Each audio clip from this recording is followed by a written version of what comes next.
More now on our top story. Volodymyr Zelensky has spoken since his meeting with US President and EU leaders at the White House. Now, he's confirmed there is no date set for Ukraine's leader to meet with his Russian counterpart, but says he is prepared for a trilateral meeting. We just confirmed after this productive meeting with the President and then with all our colleagues, with the partners, we confirmed that we are ready for a trilateral meeting. And if Russia proposed to President of the United States bilateral, and then we will see the result of bilateral, and then it can be the trilateral. So I said always, so Ukraine will never stop on the way to peace, and we are ready for any kind of formats, but on the level of leaders. Well, joining me now is former White House Chief of Staff, Mick Mulvaney.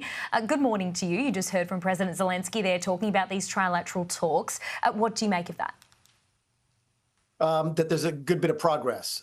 Look, I know there's a lot of folks saying that, folks who don't like Donald Trump saying that Alaska was a disaster, people who like Donald Trump saying Alaska was the first road to a Nobel Peace Prize. I think those are two extremes. I think if you look down the middle, what you'll realize is that things are trending in the right direction, Holly. They are closer to a deal to end the war in Ukraine today than they were 4 days ago. That doesn't mean they're close to a deal. I think there's a lot of work to be done. Keep in mind, I'm talking to some friends of mine here tonight in Washington, D.C., and one of the words that was thrown around on a regular basis today was a security guarantee. I've talked to 5 different people. I got 6 different possible definitions of what a security guarantee looks like, which means there's a lot of work to be done. But generally speaking, it seems like things are moving in the right direction. I would not be surprised if there was some meeting between Zelensky, Putin, and maybe Trump before the end of this week, and certainly before the end of next. Well, wow. You know, if that is the case, then it is significant progress. I mean, the optics of this meeting looked very different to last time, a lot friendlier tone, I have to say. With these trilateral talks, just spell it out for us, Mick. What will that actually look like? What's the next steps? As you mentioned, security guarantees, there's a lot of ideas being floated around at the moment, but what are some of those, I guess, suggestions that you're hearing from your sources there? Yeah, the general outline, I think, is sort of something everybody sort of tacitly recognizes. The general outline is that Ukraine gives up some territory. I know that Zelensky has said it violates the Constitution and so forth, but I don't think there's anybody who's in this discussion seriously who's thinking that Crimea would go back to Ukraine as part of a deal. That's just not going to happen. Questions about Donbass and Donetsk, et cetera, eastern Ukraine, those will continue. But generally speaking, there'll be some territory that is lost by Ukraine. Generally speaking, by the same token, there'll be some type of security guarantee, a closer relationship between Ukraine and the West.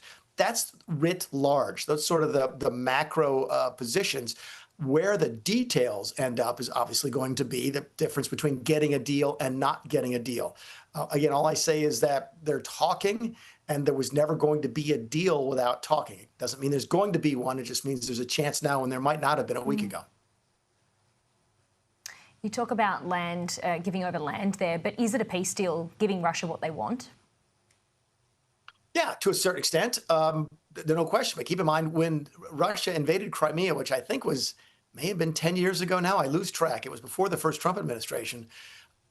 Europe didn't go to war. America didn't go to war. I don't even think Ukraine went to war over Crimea. There's just a unique piece of history there and a connection between the Crimean Peninsula and the Russian native homeland. So I hear what people are saying. Oh, my goodness, we don't want to reward the Russians for this type of behavior.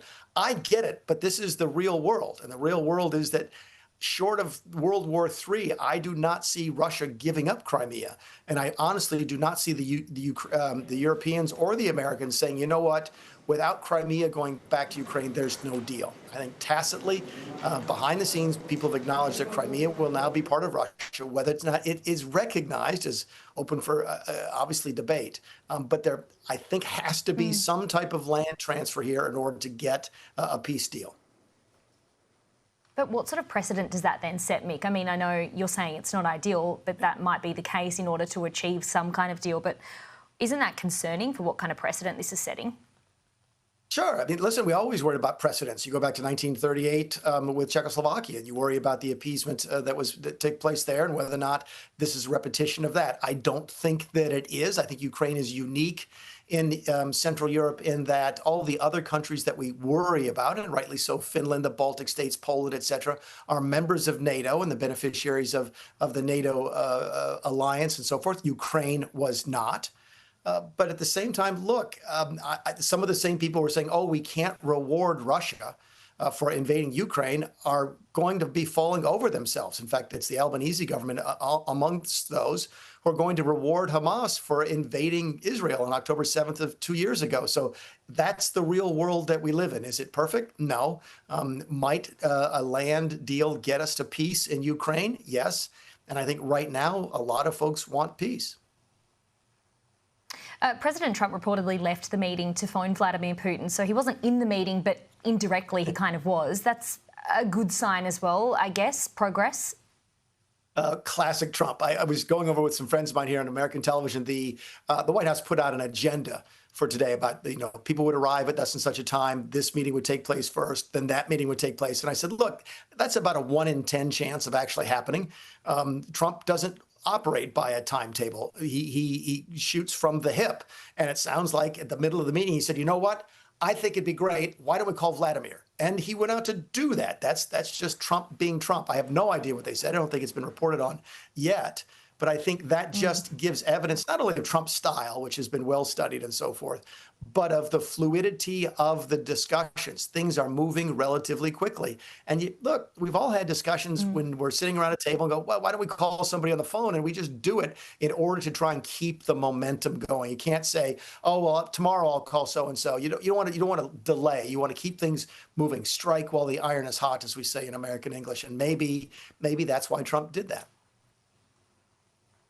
Well, whether we like it or not, there is definitely progress in some form taking place. And as you said, Trump doesn't mess around. He doesn't operate by a timetable. And fortunately, we are seeing some progress here. And the US will be involved in some kind of security guarantee. Exactly what that trilateral talk or discussion looks like, we're yet to find out. But Mick Mulvaney, thank you as always for your analysis. Appreciate your time.